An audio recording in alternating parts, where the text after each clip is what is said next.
Ano na? Bakasyon natin. Wala kayong balak? Oh, sakto. Wala tayo dito. Saan ba? Baka striver yan ah. Di ba marami nang namatay dyan? Totoo ba?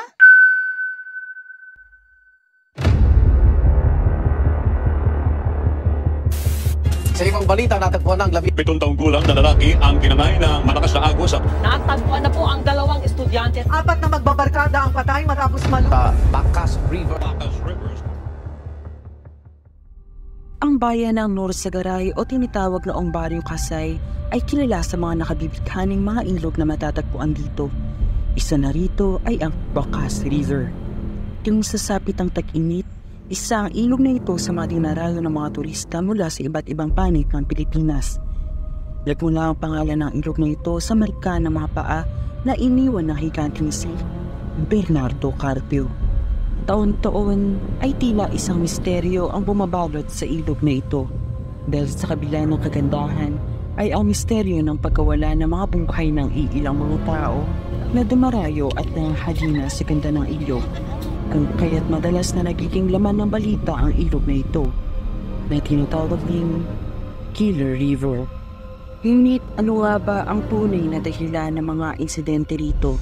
Bakit nga ba tila taon-taon na lamang ay may mga nasasayang buhay sa ilog na ito? Totoo nga ba ito ay isang Killer River?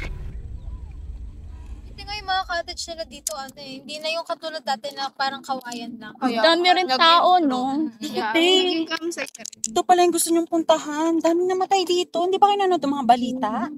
Yung parang sinasabi nila na daw, yung may nangunguha daw na diwata ata dito. Yung kinuha niya yung kaluluwa, so parang hindi nila yung paa. Parang yung kaluluwa ay alay ata. Parang Uy, naman hindi pa sa kung balita may daw, may staff ng purinarya na sa ilan. Sinaka-oxygen, alam nyo, pag nagdadaging, nanghihila daw sila para kumita sila sa purinarya. Para pag may namatay, diretso sa punerarya nila. Uy, hindi naman ganun yun. Parang mga dati namatay, nagkumukuha sila ng damay.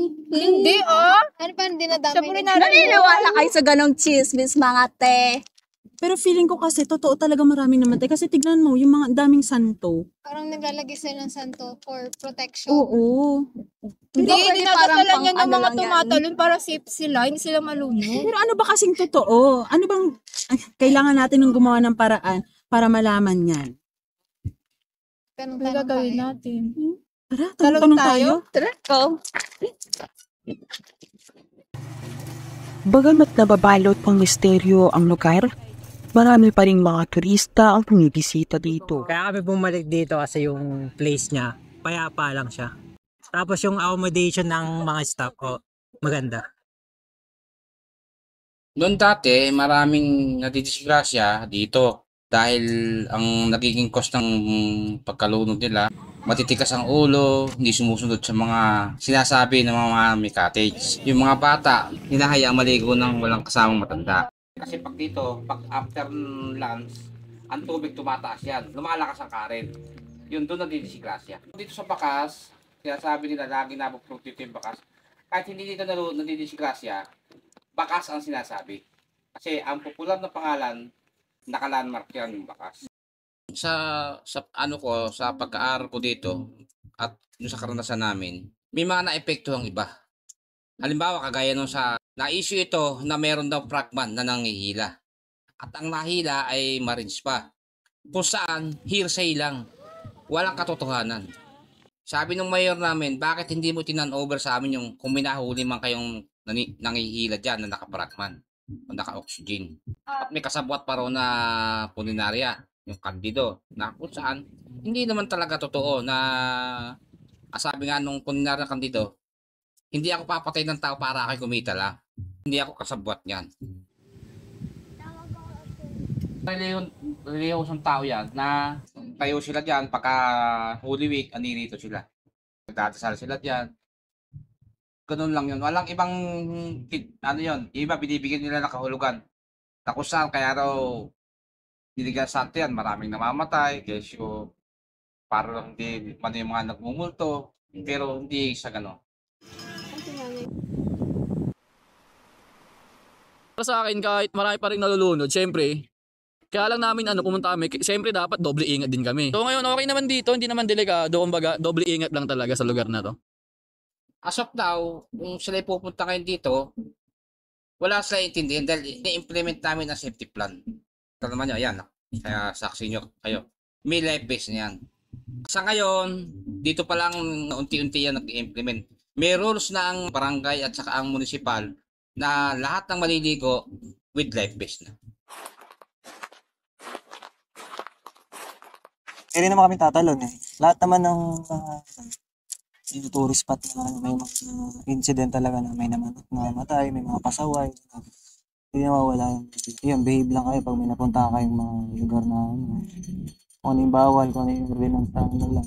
Sundin nyo lang.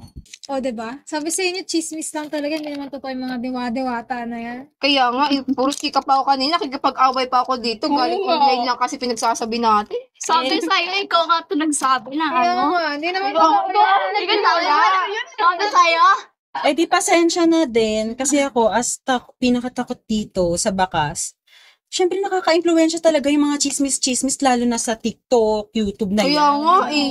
Pero kung tutuusin, kung iisipin natin ay parang yung chismis na yun, nakatulong siya somehow to promote yung Bakas River.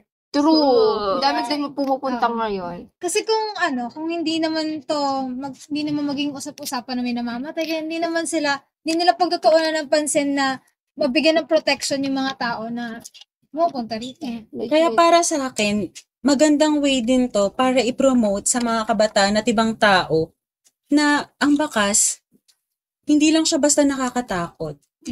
Pero maganda rin yung history niya. At bukod sa maganda yung history niya, maganda din yung lugar. Oo. Kaya, tahimik. Sis, maganda yung lugar. Tingnan nyo kung anong oras na. My God, 4:16! Sunduin na tayo. Hindi na natin ma-enjoy to, kaya tara na! Swimming na!